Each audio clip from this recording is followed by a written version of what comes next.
Welcome to Bottom Up Prosperity. Just a quick film review on Black Adam, starring The Rock, Dwayne Johnson. Went to see it on Sunday night with my mate Eos, and yeah, I was quite impressed. I didn't have a clue what it was going to be about in general, as I haven't read any of the comics, and basically I was quite impressed as it had a whole lot of symbolism and kind of hidden meaning in it. So warning, there are spoilers in this review, so if you haven't seen it and you want to see it and don't want to be spoiled, then head out to a theatre near you and check it out. So anyway, it basically starts off saying before Rome and before, in other ancient Egypt, there was a ancient civilization or kingdom called Kandak or something like that. And anyway, is an evil king, and what he does is he enslaves his population to mine for this precious mineral to make a crown, which is a demonic crown with 6 demons in it. And of course, there are these druids or wizards, as they call them, living below the earth, who sense that this is wrong, so they create balance by creating a superhero or creating a hero to defeat the king. Anyway, this boy is about to get executed, one of the slaves, because he stood up for freedom in the mining thing, even though his dad warned him not to.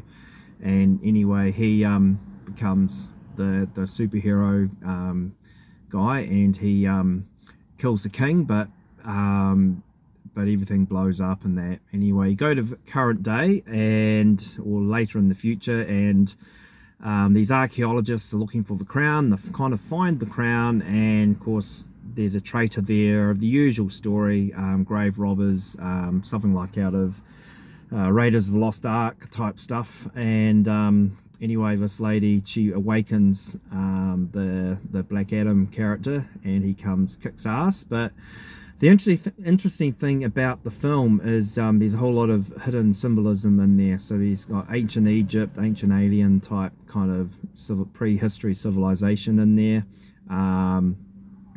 like the whole Egyptian kind of motifs, which I read that in the comic books there was a lot of that as well.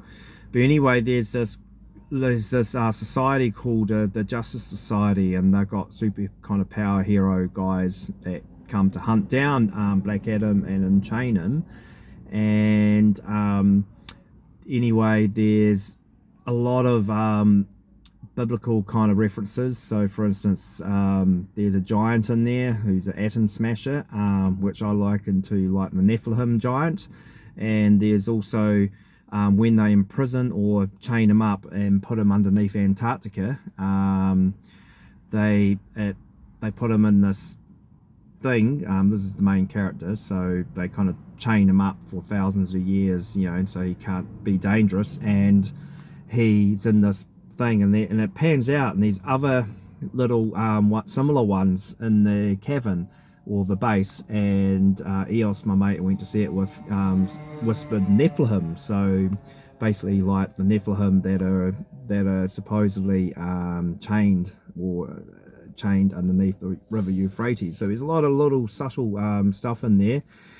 Anyway, there's the bad guy gets killed, and there's an inverse thing where he's in hell, and Satan or Set or the demon king or whatever sends him up to take over the world. So he comes up out of the ocean like the beast in the book of Revelation. So you see his head popping up out of the ocean, and it's like something straight out of book of Revelation. And there's a scene where he's trying to sit on a crown. So it's like they've rebuilt a temple, but it's a crown that used to rule the ancient kingdom, and he's trying to sit on it, so he would bring in Satan's or the demonic rule over the world type thing. So there's that kind of motive, and so there's all these little subtle kind of spiritual or occultic kind of meanings in the film which you may miss or that. So the whole point of the film for me was seeing the symbolism, seeing the hidden kind of the subtle things. And when they this Justice Society is attacking Black Adam, trying to capture him or stop him.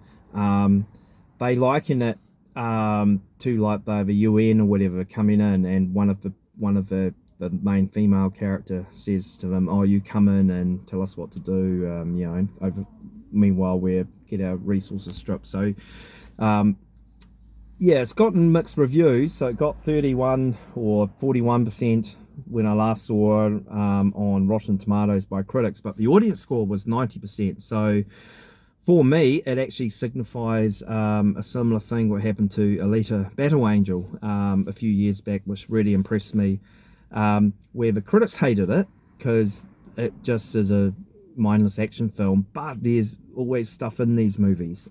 EOS reckons that they have to, by universal law, the powers that be actually have to put that in there because they got to show their hand, how they rule the world, supposedly, if that is indeed the case.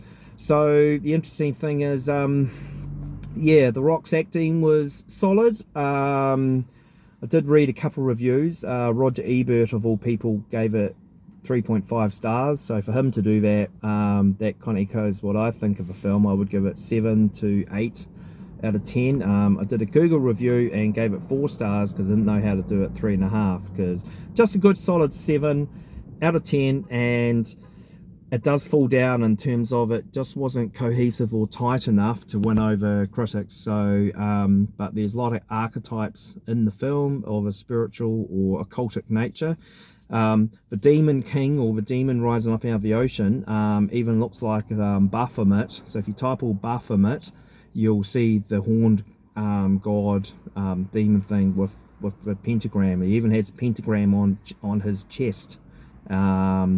So it had lots of interesting little kind of motifs in that. So it's kind of, I would put it in class it as an action adventure or adventure film, and I quite like adventure films because they are able to be ones where you just escape the world and you're taken off on an adventure, like National Treasure, Journey to the Center of the Earth, that kind of stuff. Just mindless, you know, turn your brain off when you go see this film, but be open to it to see if anything resonates spiritually or intellectually or philosophically for you. I was quite impressed, and hopefully they do another sequel. And another friend of mine reckons that DC usually take risks. They usually put some weird stuff in their movies, so you know they're not always safe. They don't always hit the marks. The problem with DC as opposed to Marvel is they don't always hit the mark, whereas Marvel are more of a tight formula or template they follow, and more cohesive, where they put in some good ideas which everyone misses, but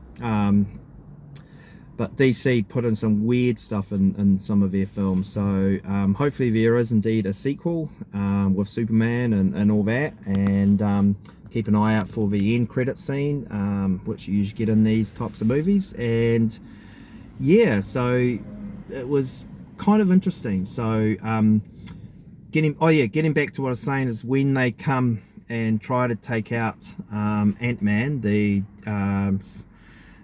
Society of Justice, it kind of got a vibe that this is what, if ancient gods or the Nephilim or Elohim existed, that's probably what it would have looked like. It would have been quite surreal with these golden winged beings flying around beating each other up. So it's kind of a little bit of like that as well.